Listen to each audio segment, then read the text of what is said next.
حضرت عمر بن خطاب رضی اللہ عنہ نے کہا، میں نے اللہ کی راہ میں جہاد کرنے کے لیے کسی کو ایک عمدہ گھوڑا دیا تو اس کے نئے مالک نے اسے ضائع کر دیا، اس کی ٹھیک طرح سے دیکھ بھال نہیں کی۔ میں نے خیال کیا کہ وہ اسے کم قیمت پر فروخت کر دے گا، چنانچہ میں نے رسول اللہ سے اس کے بارے میں پوچھا تو آپ نے فرمایا، اسے مت خریدو اور نہ اپنا دیا ہوا صدقہ واپس لو، کیونکہ صدقہ واپس لینے والا ایسے کتے کی طرح ہے جو قے چاٹنے کے لیے اس کی طرف لوٹتا ہے۔ حضرت عمر بن خطاب رضی اللہ عنہ نے اللہ کی راہ میں ایک گھوڑا سواری کے طور پر دیا، پھر انہوں نے اسے اس حالت میں پایا کہ اس کو فروخت کیا جا رہا تھا۔ انہوں نے اسے خریدنے کا ارادہ کیا تو رسول اللہ سے اس کے بارے میں پوچھا، آپ نے فرمایا، اسے مت خریدو اور کبھی اپنا صدقہ واپس نہ لو۔ نبی صلی اللہ علیہ وآلہ وسلم سے روایت کی، آپ نے فرمایا، اس شخص کی مثال جو صدقہ واپس لیتا ہے اس کتے کی طرح ہے جو قے کرتا ہے، پھر اپنی قے کی طرف لوٹتا ہے اور اسے کھاتا ہے۔ حضرت نعمان بن بشیر رضی اللہ عنہ سے حدیث بیان کر رہے تھے کہ انہوں نے کہا، ان کے والد انہیں لے کر رسول اللہ کی خدمت میں حاضر ہوئے اور کہا، میں نے اپنے اس بیٹے کو غلام تحفے میں دیا ہے جو میرا تھا۔ تو رسول اللہ نے فرمایا، کیا تم نے اپنے سب بچوں کو اس جیسا تحفہ دیا ہے؟ انہوں نے کہا، نہیں۔ تو رسول اللہ نے فرمایا، اسے واپس لے لو۔ حضرت نعمان بن بشیر رضی اللہ عنہ سے روایت کی، انہوں نے کہا، میرے والد نے اپنے مال میں سے مجھے ہبہ کیا، یعنی صدقہ دیا، تو میری والدہ عمرو بنت رواحہ نے کہا، میں راضی نہیں ہوں گی یہاں تک کہ تم رسول اللہ کو گواہ بنا لو۔ میرے والد مجھے لے کر رسول اللہ کے پاس آئے تاکہ آپ کو مجھ پر کیے گئے صدقہ پر گواہ بنائیں۔ تو رسول اللہ نے ان سے پوچھا، کیا تم نے یہ سلوک اپنے تمام بچوں کے ساتھ کیا ہے؟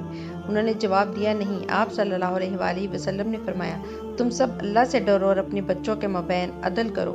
چنانچہ میرے والد واپس آئے اور وہ صدقہ واپس لے لیا۔ حضرت نعمان بن بشیر رضی اللہ عنہ نے حدیث بیان کی کہ ان کی والدہ نے ان کے والد سے ان کے مال میں سے اپنے بیٹے کے لیے باغ، زمین وغیرہ کچھ تحفے کیے جانے کا مطالبہ کیا۔ انہوں نے اسے 1 سال تک التوا میں رکھا، پھر انہیں اس کا خیال آیا تو ان کی والدہ نے کہا، میں راضی نہیں ہوں گی یہاں تک کہ تم اس پر جو تم نے میرے بیٹے کے لیے تحفہ کیا ہے رسول اللہ کو گواہ بنا لو۔ اس پر میرے والد نے میرا ہاتھ تھاما، میں ان دنوں بچہ تھا، اور رسول اللہ کی خدمت میں حاضر ہوئے اور عرض کی، اے اللہ کے رسول، اس کی والدہ بنت رواحہ نے یہ پسند ہے کہ میں آپ کو اس چیز پر گواہ بناؤں جو میں نے اس کے بیٹے کو دی ہے۔ تو رسول اللہ نے پوچھا، بشیر، کیا اس کے سوا بھی تمہارے بچے ہیں؟ انہوں نے جواب دیا، جی ہاں۔ آپ نے پوچھا، کیا ان سب میں سے ہر ایک کو تم نے اسی طرح تحفہ دیا ہے؟ انہوں نے جواب دیا، نہیں۔ آپ نے فرمایا، پھر مجھے گواہ نہ بناؤ، میں ظلم پر گواہ نہیں بنتا۔ حضرت نعمان بن بشیر رضی اللہ عنہ سے حدیث بیان کی، انہوں نے کہا، میرے والد نے مجھے ایک تحفہ دیا، پھر مجھے لے کر رسول اللہ کی خدمت میں حاضر ہوئے تاکہ آپ کو گواہ بنائیں۔ آپ نے پوچھا، کیا تم نے اپنے سب بچوں کو یہ اسی طرح کا تحفہ دیا ہے؟ انہوں نے جواب دیا، نہیں۔ آپ نے پوچھا، کیا تم ان سب سے اسی طرح کا نیک سلوک نہیں چاہتے جس طرح اس بیٹے سے چاہتے ہو؟ انہوں نے جواب دیا، کیوں نہیں؟ آپ صلی اللہ علیہ وآلہ وسلم نے فرمایا، تو میں ظلم پر گواہ نہیں بنتا، کیونکہ اس عمل کی بنا پر پہلے تمہاری طرف سے پھر جواباً ان کی طرف سے ظلم کا ارتکاب ہوگا۔ آپ نے فرمایا، اپنے بیٹوں کے درمیان یکسانیت روا رکھو۔ لفظی معنی ہے تقریباً ایک جیسا سلوک، یعنی ان کو اس بات کا عادی بناؤ۔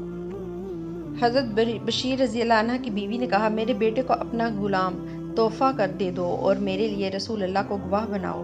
وہ رسول اللہ کے پاس آئے اور کہا، فلاں کی بیٹی نے مجھ سے مطالبہ کیا ہے کہ میں اس کے بیٹے کو اپنا غلام ہبہ کر دوں، اور اس نے کہا ہے میرے لیے اس پر رسول اللہ کو گواہ بناؤ۔ تو آپ نے پوچھا، کیا اس کے اور بھائی ہیں؟ انہوں نے جواب دیا، جی ہاں۔ آپ نے پوچھا، کیا ان سب کو تم نے اسی طرح عطیہ دیا ہے جس طرح اسے دیا ہے؟ انہوں نے جواب دیا، نہیں۔ آپ نے فرمایا، یہ درست نہیں، اور میں صرف حق پر گواہ بنتا ہوں۔ حضرت جابر بن عبداللہ رضی اللہ عنہ سے روایت کی کہ رسول اللہ نے فرمایا، جس آدمی کو عمر بھر کے لیے دی جانے والی چیز اس کے اور اس کی اولاد کے لیے دی گئی تو وہ اسی کی ہے جسے دی گئی، وہ اس شخص کو واپس نہیں ملے گی جس نے دی تھی، کیونکہ اس نے ایسا عطیہ دیا ہے جس میں وراثت جاری ہو گئی ہے۔